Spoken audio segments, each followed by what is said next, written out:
Eu vou pregar em nome do Pai, do Filho e do Espírito Santo.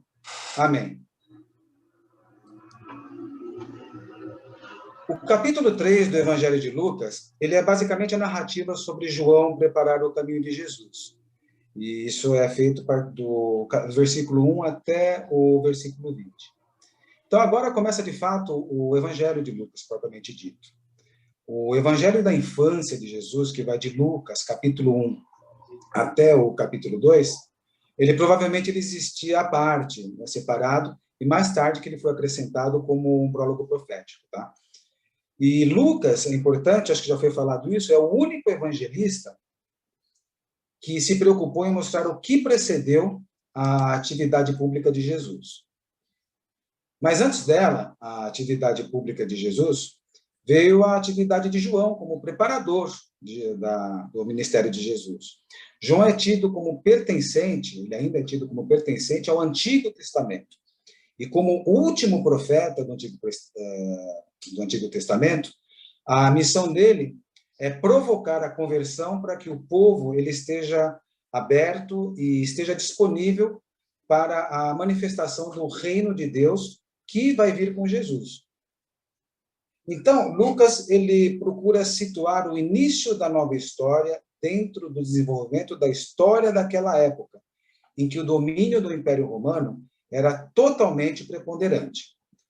Está aí um mapinha ilustrativo da situação territorial daquela época, tá? Mais ou menos vocês podem notar aí o que seria um pouco da Europa, né? Dá para ver qual era a dimensão do Império Romano. Então, ele situa o ministério de João Batista na cronologia dos acontecimentos históricos daquela época, com a intenção de que os leitores o vejam à luz da história civil e religiosa. Os vários governantes que Lucas lista mostram a complexidade da situação política e a situação histórica de Israel durante a época que Jesus viveu. Então, um israelita do primeiro século, ele tinha que lidar com os decretos do imperador romano, com as regulamentações do governo sobre o povo e com os julgamentos e os líderes religiosos de Israel. A data estipulada desses acontecimentos relativos a João Batista, considerando o ano 33 depois de Cristo como ano da classificação e a data base da chegada de Tibério ao poder total, então é 29 depois de Cristo, né? Mais ou menos 4 anos antes da crucificação. Então vamos aos personagens dessa época. Tibério César, que era o imperador romano, foi o imperador de 14 a 37 depois de Cristo. Pôncio Pilatos, ele foi o procurador romano que governou a Judéia, Samaria e a Idumeia entre 26 e 36. Ele era responsável por gerir a região e cobrar os impostos para Roma. Herodes Antipas, ele era filho de Herodes o Grande, ele governou a Galileia de 4 até 34. 4 antes de Cristo até 34 depois de Cristo. Os sumos sacerdotes, naquela época, eles eram nomeados ou destituídos pelas autoridades romanas, ao bel prazer dessas autoridades, tá? Então, Anás, que era o sogro de Caifás.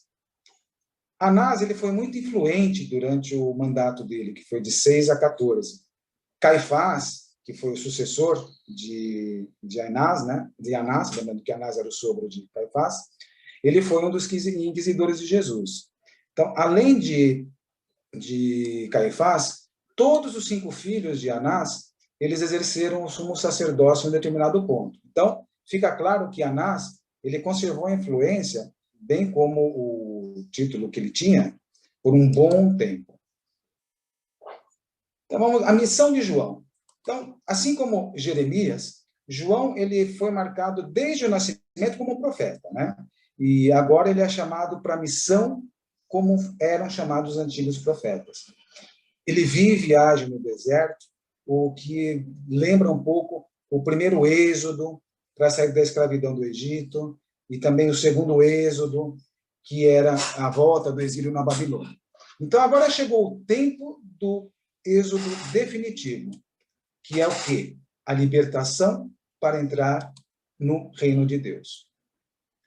A missão de João é anunciar um batismo de conversão para o perdão dos pecados. Tá? Então, não é o batismo cristão, mas é um rito para se obter a purificação superior a que era feita no templo, possibilitando para o povo entrar numa vida nova, uma vida que é em comunhão com Deus. A citação de Isaías, né, que a gente viu lá no Evangelho, do versículo 3 a 5 do capítulo 40, Lucas mostra que João prepara a grande intervenção de Deus em Jesus, e que essa intervenção vai atingir toda a humanidade. Todo homem vai ver a salvação de Deus, e as palavras de Isaías anunciam a restauração de Israel e do mundo. Lucas cita o texto de forma mais profunda que Mateus e que Marcos. Ele estende essa passagem até a menção de que a salvação será vista por toda a carne. Depois, quando vocês forem discutir, isso aí está no versículo 6, quem quiser dar uma relida. Ele enfatiza que o evangelho é para todas as pessoas. A preparação para a chegada de um rei, ela significava tipicamente que a estrada era preparada para uma jornada específica. Então, é a isso que o profeta Isaías compara a chegada da salvação de Deus, após o cativeiro babilônico e na obra final de redenção. À medida que João Batista pregava e identificava o povo com a mensagem, esse mesmo povo ele era batizado como um sinal externo do seu arrependimento interior e pela mudança de mentalidade, é um sinal. Então, João é a voz no deserto que clama a preparação de Israel para a vinda do Senhor. Então, ao citar o capítulo que inicia a parte central de Isaías, o evangelista Lucas ele sugere praticamente uma sinfonia inteira. Só para vocês terem uma sinfonia, é uma peça muito grande de música, tá? Uma sinfonia inteira de promessas bíblicas a ser cumpridas pelo Senhor. Ele vai resgatar os pobres e os oprimidos, vai derramar o Espírito, restaurar Israel, chegar a Jerusalém como rei, destruir os inimigos e, principalmente, mostrar misericórdia aos seus filhos. No cume disso está o servo messiânico, cuja missão é abençoar as ações e expiar o pecado. Tudo isso é cumprido por Jesus. Na medida em que as multidões elas se agrupavam para ouvir João Batista, muitas das pessoas passavam pelos rituais exteriores do batismo. Mas, apesar disso, as suas ações não representavam alguma mudança de atitude interior. Elas não estavam, na verdade, interessadas no tipo de rei e de reinado que o João estava apresentando. O julgamento, dito aqui, é a manifestação da verdade, que levando cada um a experimentar as consequências da própria opção e estilo de vida. Então, o julgamento é a manifestação da verdade, levando cada um a experimentar as consequências da sua própria opção e o seu estilo de vida. O que a gente pode constatar, principalmente nos dias de hoje. Então, João previne as multidões de que não adianta fingir uma atitude religiosa, querendo salvar a pele, sem mudar radicalmente o modo de pensar e o modo de agir. Faça as coisas para provar que realmente vocês se converteram. Está no versículo 8 do Evangelho de hoje. Também não adianta confiar no fato de ser filho de Abraão. Não adianta no fato de ser católico. Isso é, pertencer de nome ao povo de Deus. O machado do julgamento ele está pronto para cortar a árvore que não dá fruto. Quem não viver concretamente essa conversão vai ficar excluído da vida do reino. Essa renovação espiritual implica, entre outras coisas, um retorno à justiça social, um retorno à honestidade e um retorno à generosidade. Entenda? Estamos falando de um retorno. Significa, então, que não estamos em prática com isso aqui. E tudo isso exige uma conversão prática. Quer dizer, a conversão anunciada por João, ela não é apenas uma atitude interior, uma espécie de sentimento religioso que se desliga da vida concreta. É muito mais a decisão que muda a pessoa por dentro e por fora, fazendo-a deixar um modo pecaminoso, um modo iníquo de viver, para assumir uma vida nova, uma vida segundo a justiça. Por isso que a conversão tem consequências o quê? Econômicas, tem consequências políticas e, principalmente, consequências sociais. Em primeiro lugar, repartir o que se tem com aqueles que nada têm. Em segundo, não usar o poder para conseguir coisas, explorando, naquele tempo, cobrador de impostos, ou oprimindo, ou extorquindo, no caso daquele tempo, os soldados. A partilha e a fraternidade, elas aparecem assim como os frutos tão desejados, que é como sinal da verdadeira conversão para o reino, pois é através delas que se realiza a justiça, que faz o reino se tornar próximo.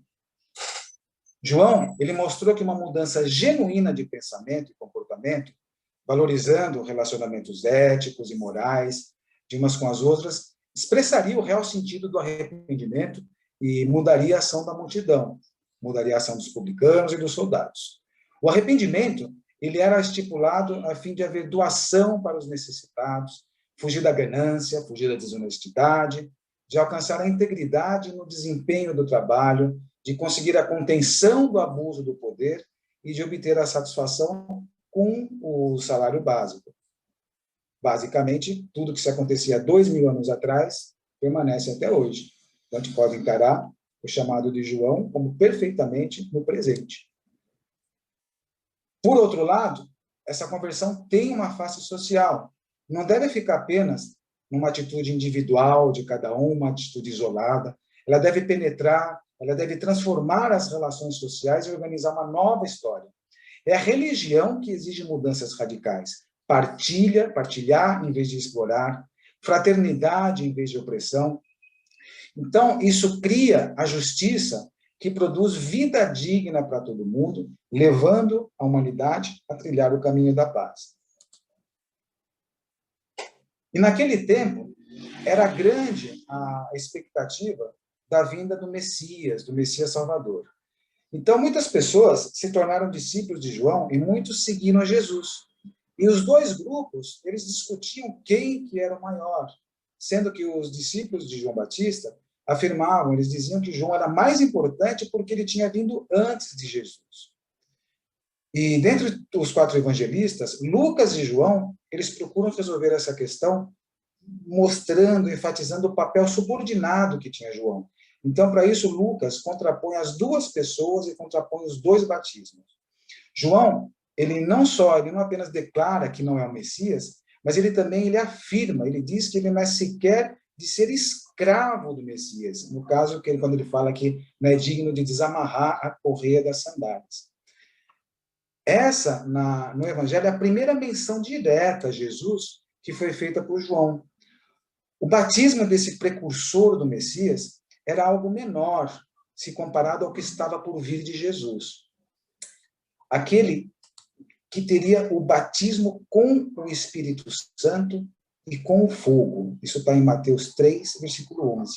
Essas 2 facetas da obra de Cristo se relacionam com a sua primeira e a sua segunda vinda. O batismo de João, ele era com água e servia para purificação e para demonstração do arrependimento. Já o batismo de Jesus, ele será com o Espírito Santo, ele vai ser com fogo. É uma alusão ao Pentecostes, onde o Espírito ele foi presenteado na forma de línguas de fogo. Para quem quiser anotar, nos Atos dos Apóstolos, capítulo 2, versículo 34. E, além disso, enquanto João ele previne sobre o julgamento, Jesus é ele o próprio juiz que vai separar os justos dos injustos, assim como o agricultor separa o grão da palha. Aquela parábola que está no Mateus, é o capítulo 25, versículo 31 e 46. Espero que eu esteja falando de forma que as pessoas que estão anotando consigam. Então, a referência ao batismo com o Espírito Santo, ela é feita 7 vezes no Novo Testamento. 4 vezes nos Evangelhos, além desse em Lucas, é feito em Mateus, capítulo 3, versículo 11, em Marcos 1, versículo 8, em João 1, versículo 33. 2 vezes nos Atos dos Apóstolos, no capítulo 1, versículo 5, e 11, versículo 16. E uma nas epístolas, 1 de Coríntios, capítulo 12, versículo 13. Então, como consequência da obra de Cristo, na sua primeira vinda, os fiéis eles são inseridos em uma família que é cuidada, está sob os cuidados do Espírito Santo. Então, olha só o privilégio que nós temos. E o testemunho de humildade que João fez, ele alerta para algo muito importante. A testemunha, ela jamais deve se confundir com o testemunhado, e muito menos deve ocupar o seu lugar. A sua função é apontar Jesus, anunciar a sua presença e ação, e depois desaparecer. É preciso que ele cresça e que eu diminua. Isso está em João 3, versículo 30. Mas não é o que acontece às vezes, ou sempre, não é o que sempre acontece. É muito grande a tentação do evangelizador de angariar privilégios, mordomias, às custas da sua função, atrapalhando o encontro e o compromisso das pessoas com Jesus. Muitas vezes, até implicando em mexer com a fé das pessoas. E Lucas, ele encerra logo a atividade de João, porque, na sua visão, João pertence ao Antigo Testamento. Né? Isso, quando alguém fizer o capítulo 16, versículo 16, ele fala que as leis e os profetas duraram até João. Desde então é anunciado o reino de Deus e cada um faz violência para ir entrar. Esse acontecimento ele é relatado também mais cedo em Lucas do que em Mateus. Em Mateus é no capítulo 14 e em Marcos no capítulo 6. Então, tal fato está bem claramente adiantado cronologicamente, visto que João Batista ele não poderia batizar Jesus nos versículos 21 e 22 se estivesse na prisão. Então, a prisão realizada por Herodes mostra que João incomodava as autoridades e certamente não só por apontar as falhas morais. Com a saída de João, o tempo de Israel, a primeira fase da história da salvação, está terminado. Então, agora começa o tempo de quem? Começa o tempo de Jesus, com a realização das promessas e a vinda do reino de Deus. Então, de fato, segundo o evangelista Marcos, é depois da prisão de João que Jesus vai para a Galileia, onde começa a sua atividade. Isso está em Marcos, versículo 14 e 15. Todo o povo foi batizado. 3:21, o de hoje, né? O que diz Lucas. E João terminou a sua missão. Assim que ele falou, todo o povo foi batizado. E aí Lucas encerrou o personagem de João. Terminou a sua missão, que era preparar para o Senhor um povo bem disposto. A partir de então, a atenção se converge para Jesus, que também está se preparando para a sua atividade. As três cenas, batismo, genealogia, tentações, mostram a natureza da missão de Jesus, mostram a sua extensão e explicam por que Jesus é capaz de realmente libertar a humanidade para a vida nova. Lucas, ele não diz que Jesus foi batizado por João, porque o tempo de Jesus passou, o tempo de João passou. Chegou o tempo do reino. Ele foi batizado no meio do povo. Jesus, ele não só faz parte do povo, como também ele se solidariza com a situação do povo. Então, o batismo de Jesus, ele não é um batismo de conversão. Ele é uma investidura para a missão que ele vai começar a realizar. Jesus, ele reza como em todos os momentos importantes de sua vida, refontizando, de fonte, sua vida na pessoa e no projeto de Deus Pai. O céu se abre, mostrando, quando ele é batizado por João, que através de Jesus começa uma vida nova para todos. Porque agora o céu, Deus, e a terra, a humanidade, entram em comunhão. O Espírito Santo desce sobre Jesus. Não que Jesus já não tivesse como filho de Deus. Então o Espírito Santo desce para ungí-lo para essa missão que ele vai começar, como os profetas. Lucas, ele frisa que o Espírito ele tem forma corpórea, como pomba. Por quê? Pomba é alusivo à inocência, à pureza. E ele quer mostrar que o Espírito em Jesus ele vai se manifestar visivelmente através da ação, da sua ação, produzindo realidades concretas, palpáveis para todo mundo. E a pomba lembra o Espírito em Gênesis, lá no capítulo 1, versículo 2, também no capítulo 8, versículo de 8 a 11. Por quê? Porque a pomba é o símbolo da criação, é o símbolo da nova criação. Então, impulsionado pelo Espírito de Deus, Jesus vai realizar uma nova criação. E a voz que vem do céu é a voz do Pai, a voz de Deus Pai, proclamando quem é Jesus e como é que ele vai realizar a sua missão. Nessa frase, a gente tem lá no Salmo 2, versículo 7. Tu és o meu filho, que celebrava a entronização do rei. Rei, o que é o rei? Messias, para defender o povo, para governá-lo com justiça.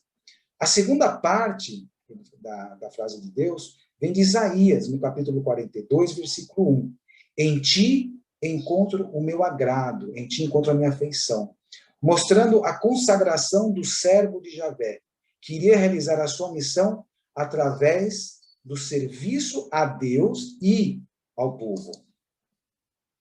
Assim sendo, Jesus é o rei, Messias que vai cumprir sua missão de servir a Deus e a humanidade. E essa missão vai levar à morte.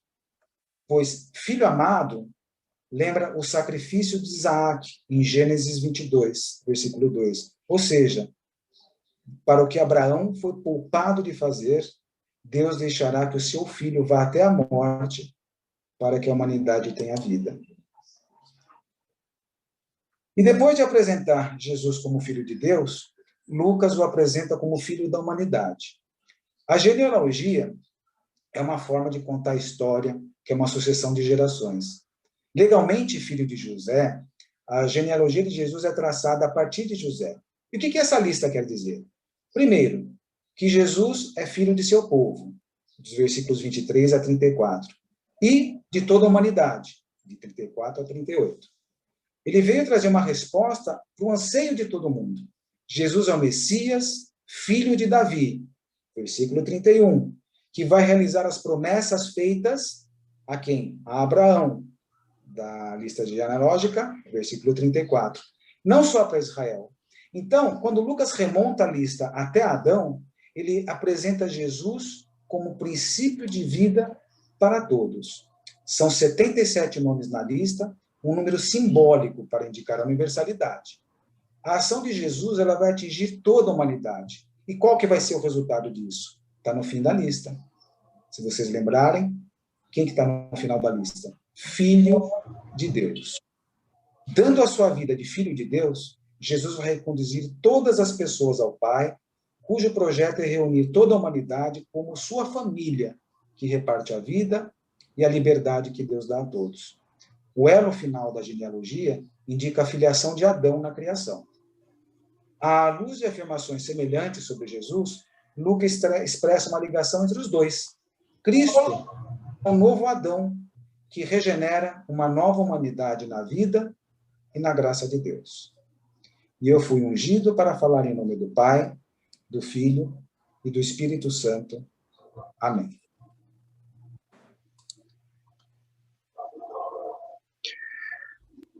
Bom, agora nós iremos para a nossa terceira sala, onde então iremos prosseguir na nossa reflexão sobre esse trecho do Evangelho. Sempre lembrando que agora é um momento novo, é o momento de trazer o Evangelho para a sua vida. O que esse Evangelho traz como reflexão para a sua vida pessoal, para os acontecimentos que você vive? O que isso provoca de mudança em você e o que isso faz com que você queira falar a Deus? O que você quer falar a Deus a partir dessa reflexão? Então, aí teremos 30 minutos e depois retornaremos a esta sala. Até já.